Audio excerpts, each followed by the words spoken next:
The whole world knows. Calling me home where the old gods stand.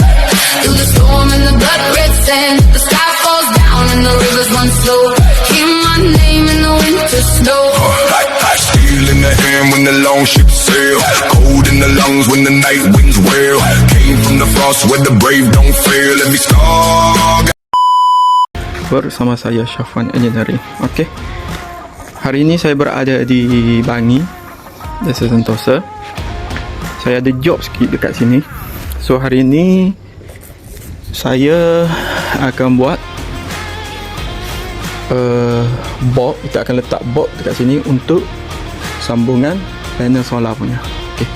Sekarang ni panel solar dia tak boleh nak connection dengan TMB punya sebab kawasan dalam DB box ni dah penuh, dah padat. So dia nak claim dia punya city claim dia tu pun dah tak boleh. So kita akan letak satu box dekat sini. Okay, so kita akan pakai box yang warna kelabu. So daripada meter TMB kita akan sambung menggunakan kabeling lah, kabeling heat shrink.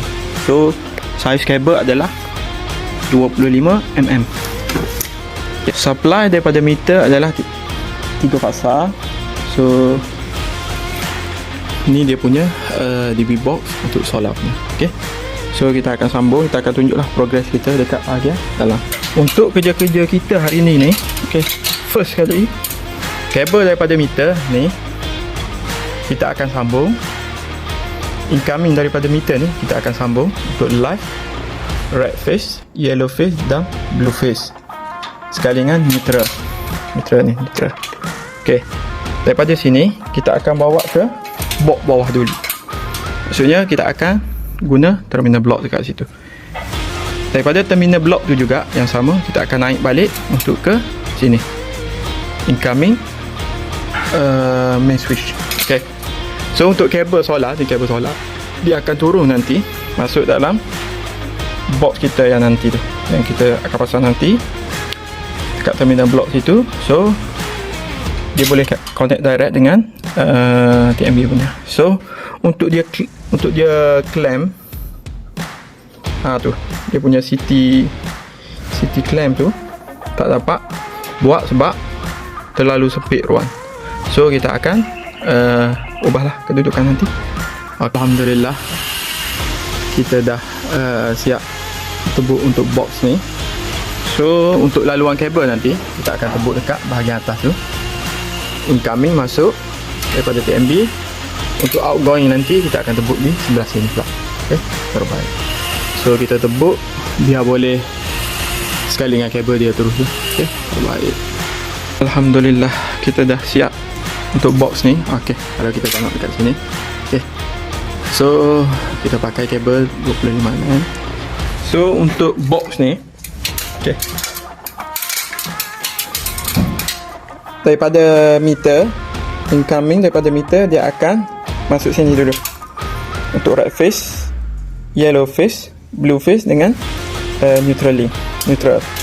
So ni outgoing ke DB box lah, outgoing ke DB box untuk red phase, yellow phase, blue phase dengan neutral. Okay, so untuk orang solar nanti dia akan sambung kabel dia akan letak sama ada dekat bawah ni pun boleh, atas ni pun boleh, mana-mana lah untuk incoming dia punya kabel ni. Okay, kabel dia 10mm je. Okay, so untuk ni outgoing ke DB box. Okay, ke sini lah, kita masuk sini. So kalau dia nak climb dia punya city tu, dia boleh climb sini lah, sini dan sini. Okay, so ruang banyak lah kita bagi. Okay, kita akan memudahkan kerja orang lain. So lubang dekat sini pun saya dah bagi kalau dia nak pakai. Kalau dia nak pakai laluan dia sendiri pun tak ada masalah. Okay, so Alhamdulillah job kita dah settle. Yang lain semua function. Okay, terbaik.